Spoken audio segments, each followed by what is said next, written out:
So prove that 1 plus tan 1 degree into 1 plus tan 2 degrees in 1 plus tan 2 degree and so on up to 1 plus tan 45 degrees equal to 2. ఇది నిరూపించమంటారు. మనకు inter academic ఐపీఈలో మీకు teacher ఇది చెప్పింటారు problem if A plus B equal to 5/4 then 1 plus tan A into 1 plus tan B is equal to 2 so that అని ఉంటుంది problem. అక్కడ ప్రాబ్లంగా నిరూపించుతారు. దాన్ని ఇక్కడ రిజల్ట్గా యూజ్ చేస్తాం. 1 plus tan A into 1 plus tan B is equal to 2. ఇక్కడ 1 plus tan A into 1 plus ఇక్కడ B బదులు ఈ ఈక్వేషన్ నుంచి ఇచ్చిన కండిషన్ నుంచి B is equal to 5/4 minus A substitute చేసుకున్నారు బి బదులు. దీన్ని రేడియస్లో డిగ్రీలో కన్వర్ట్ చేసుకున్నారు. అప్పుడు 1 plus tan of 45 minus 45 degrees minus A equal to 2.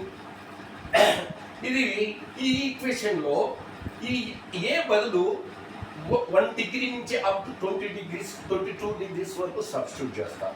ఈ ఈక్వేషన్లో 1 డిగ్రీ సబ్స్టిట్యూట్ చేసినాం అనుకోండి, అప్పుడు 1 plus tan 1 degrees into 1 plus tan 44 అవుతుంది. చూడండి, ఇది సెకండ్ ఫ్యాక్టర్. 45 మైనస్ 1 ఏ బదులు 1 సబ్స్టిట్యూట్ చేస్తే 1 plus tan 44 is equal to 2.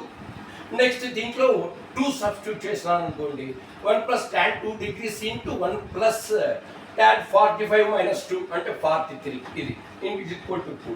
అంటే ఇక్కడ ఇట్లా ఎంతవరకు రాస్తావు ఈక్వేషన్స్ అప్ టు tan 22 వరకు, అంటే 22 వరకు రాయండి. ఫస్ట్ ఫ్యాక్టర్ 22 డిగ్రీస్ వచ్చేంత వరకు రాయాలి. 22 డిగ్రీస్ వరకు. సో లాస్ట్ ఈక్వేషన్ నీకు ఈ విధంగా వస్తుంది. అన్ని యాంగిల్ కూడా 1 ప్లస్ 45 డిగ్రీస్ అవుతా చూడండి. కండిషన్ సాటిస్ఫై అవుతుంది కాబట్టి ఇక్కడ 2 ప్లస్ 45, ఇక్కడ 22 ప్లస్ 23 45 కండిషన్ సాటిస్ఫై అవుతుంది. కాబట్టి ఈ ఈక్వేషన్స్ను ఈ ఈచ్ పేర్లో చూడండి ఎన్ని ఫ్యాక్టర్స్ ఉన్నాయి. ఈడ ఒకటి అంటే ఈచ్ పేర్ హ్యాస్ 2 ఫ్యాక్టర్స్. ఒక్కొక్క పేర్లో 2 ఫ్యాక్టర్స్ వస్తాయి.